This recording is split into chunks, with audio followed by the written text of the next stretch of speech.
আল্লাহ বলতে চাই না, কারণ এটাই তো ইসলাম বলে রাষ্ট্র পরিচালনা করলে দুর্নীতিবাদদের দুর্নীতি বন্ধ হয়ে যাবে, কথা বলছি কিনা? চাঁদাবাজদের চাঁদা বন্ধ হয়ে যাবে, টেন্ডারবাজি বন্ধ হয়ে যাবে, সমস্ত অবৈধ টাকা বন্ধ হয়ে যাবে। এই জন্যই হুজুর না দেয় তারা ইসলামী রাষ্ট্র দেয়, কথা বলছি কিনা? এখন কথা হয়তো যে সামনে নির্বাচন আসছে, সবাই তো গণতন্ত্রকে বিশ্বাস করি, নির্বাচনে দাঁড়াইছে, এখন ভুল সবাই তো গণতন্ত্রকে ইসলামী সিস্টেম না। একটা কথা আছে, মন্দের ভালো আছে না, মন্দের ভালো সবাই।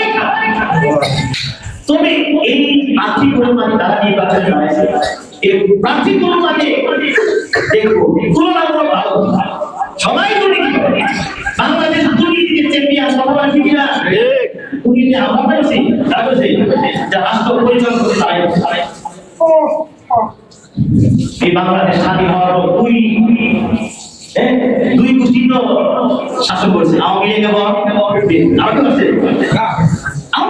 তারাই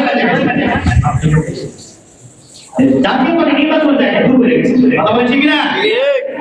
যে আওয়ামী লীগ ক্ষমতা যাওয়ার পর বিএনপি কে দিয়েছে, তোমারা সব পরিবার শেষ করে গেছে, আর বিএনপি ক্ষমতা আসার পর আওয়ামী লীগ বসে পড়াশুনি করে গেছে, কথা বলছি কিনা? এক চুর আরেক চুরের খুশি, কথা বলছি কিনা? তোমারাই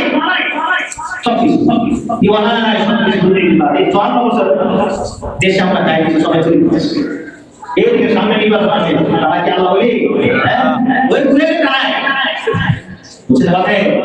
54 বছর আমরা চলতে দেখেছি আমাদের রাজনীতি সামনে শুরু করছে। এই দেশটা আমাদের সবার না, এই দেশটা আমাদের সবার। আমাদের দায়িত্ব হচ্ছে আমাদের দেশের জন্য দুর্নীতিবাদ আর তৈরি না হয় এখন থেকে আমাদের প্রস্তুতি নিতে হবে, কথা বলেন ঠিক কিনা? এখন সিদ্ধান্ত নিতে হবে, আর মাত্র কয়েকদিন, আর মাত্র সামনে কয়েকদিন বাকি আছে।